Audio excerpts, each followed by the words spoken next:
நீ எப்போது உன்னில் ஆத்ம ஞானத்தை பெறுகிறாயோ அந்த கணம் முதற்கொண்டு நீ என்னுடன் இணைவாய்.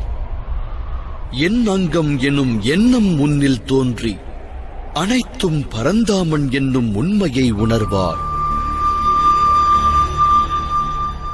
ஆனால் அந்த நிலையை நீ அடைய வேண்டுமாயின் என்னிடம் உனது முழுமையான சமர்ப்பணம் அவசியம். சமர்ப்பணம் என்பது யாது மாதவா? சமர்ப்பணம் என்பது ஹிருதயம் பெறும் நிலையாகும். மனிதன் தன்னுடைய அனைத்து சங்கல்பங்களையும் தியாகம் செய்ய வேண்டும்.